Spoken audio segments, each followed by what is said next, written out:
पालिका में चुनाव है। पूरे गुजरात में जो लोकल बॉडीज़ हैं उनके चुनाव में आम आदमी पार्टी उतरी है।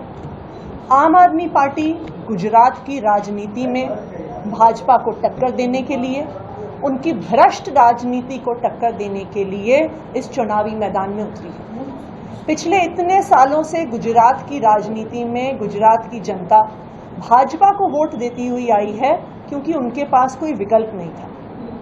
गुजरात की राजनीति भाजपा और कांग्रेस की सांठगांठ से चलती है। जो कांग्रेस की कैंडिडेट्स की लिस्ट होती है, चाहे वो मगर एमएनसी के चुनाव में हो, चाहे विधानसभा के चुनाव में हो, वो भाजपा के ऑफिस में ही बनती है। ऐसे कैंडिडेट्स खड़े किए जाते हैं जो भाजपा को चैलेंज नहीं कर सकते। कोई ऐसे मुद्दे कांग्रेस उठाती ही नहीं है जो एक अच्छे विपक्ष को उठाने चाहिए, और आम आदमी पार्टी का चुनावी मैदान में उतरने का यही कारण है। अगर आज हम गुजरात में देखें, गुजरात मॉडल की बात पूरे देश भर में की जाती है, लेकिन अगर हम गुजरात का हाल देखें तो क्या नजर में आता है? आप बड़ौदा में ही देख लीजिए, यहाँ पे सरकारी स्कूलों का इतना बुरा हाल है। हम यहाँ से बाहर निकलेंगे जहाँ पे आज हम ये प्रेस कॉन्फ्रेंस कर रहे हैं, और मैं ये दावा कर सकती हूँ कि हम किसी भी म्यूनिसिपल कॉरपोरेशन के स्कूल में, म्यूनिसिपल काउंसिल के स्कूल में जाते हैं तो वो स्कूल टूटा फूटा मिलेगा, टीचर क्लासरूम में नहीं होंगी, बच्चों की इनरोलमेंट कम हो गई होगी। ये हाल है गुजरात के स्कूलों का। दिन ब दिन सरकारी स्कूल बंद हो रहे हैं। उन्हें नाम क्या दिया जाता है कि हम स्कूलों को मर्ज कर रहे हैं। वो स्कूलों का मर्जर नहीं है, वो स्कूलों का क्लोजर है। एक तरफ सरकारी स्कूलों का बुरा हाल है, और सरकारी स्कूलों को क्यों इतने बुरा हाल में रखा जा रहा है? क्यों? क्योंकि ये सारे नेता भाजपा के, कांग्रेस के अपने प्राइवेट स्कूल चलाते हैं, अपनी प्राइवेट कॉलेज चलाते हैं, अपनी प्राइवेट कोचिंग चलाते हैं, और बड़ौदा की जनता, वडोदरा की जनता प्राइवेट स्कूल की फीस से परेशान है।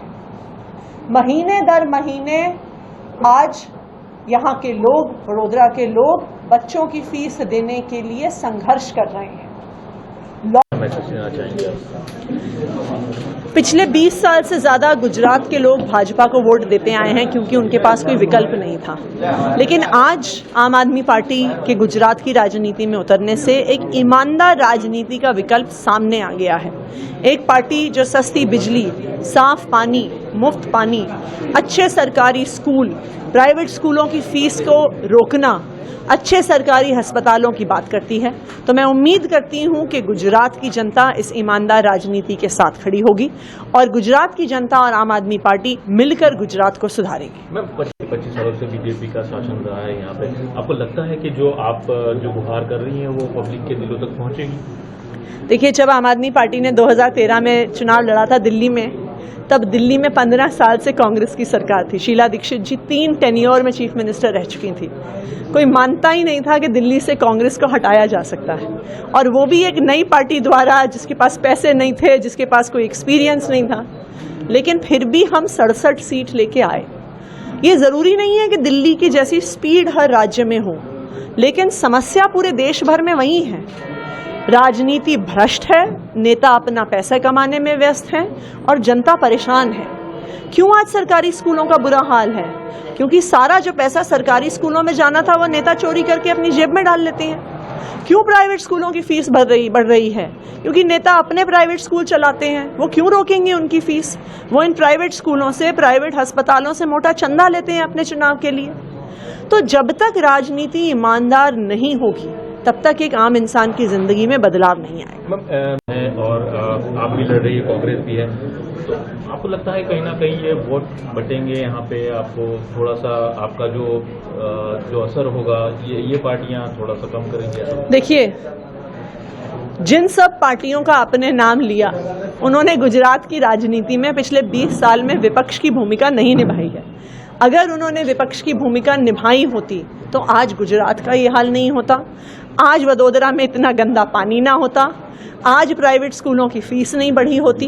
तो एक तो साफ चीज़ साफ साफ समझ में आ जाती है कि जो पक्ष में है, जो विपक्ष में है, सारे एक साथ हैं। तो आम आदमी पार्टी का तो ये पक्ष और विपक्ष का जो गठबंधन है, हम उनके खिलाफ चुनाव लड़ रहे हैं। मैम, आप यहाँ पे प्रेस के जो सब्जेक्ट है उससे थोड़ा सा अलग मैं क्वेश्चन पूछ रहा हूँ। रिंकू शर्मा जो मामला जो गरमाया हुआ है, उसमें अभी तक सीएम साहब का कोई बयान क्यों नहीं आया? देखिए, अगर आप आज के दिल्ली के हालात देखिए तो मुझे लगता है कि हमारे देश के गृह मंत्री अमित शाह जी को इस्तीफा देना चाहिए। अगर आज दिल्ली में कोई रहने वाला व्यक्ति सेफ नहीं है, भाजपा कहती है कि हम हिंदू राष्ट्र लेके आएंगे, तो आप हिंदू राष्ट्र लेके आना चाहते हो तो हिंदुओं को तो बचा लो। क्यों हुआ रिंकू शर्मा का मर्डर? क्योंकि दिल्ली में लॉ एंड ऑर्डर की व्यवस्था इतनी जर्जर हालत में है कि कोई भी सेफ नहीं है। मेरा ये मानना है कि अगर दिल्ली में लॉ एंड ऑर्डर का इतना बुरा हाल है तो अमित शाह जी को इस्तीफा देना चाहिए। तो मतलब आप मानती हैं कि वो जो हिंदू वादी होने के कारण उनकी हत्या हुई? क्योंकि उनका जिस भी कारण होने से हत्या हुई, अगर भाजपा ये कहती है कि उनकी हत्या हुई कि हम जय श्री राम बोल रहे थे, तो भाजपा क्या कर रही थी? उनकी पुलिस क्या कर रही थी? उनका गृह मंत्रालय क्या कर रहा था? क्या जय श्री राम बोलने वाले को बचा नहीं पाए? क्यों आपके पुलिस के अंडर इतना बुरा हाल है कि किसी का भी किसी कारण से जिसने रिंकू शर्मा का मर्डर किया उसके खिलाफ सख्त से सख्त कार्रवाई होनी चाहिए, तुरंत होनी चाहिए। लेकिन पुलिस को और गृह मंत्री को इस बात का जवाब देना होगा कि आज दिल्ली में कोई भी सेफ क्यों नहीं।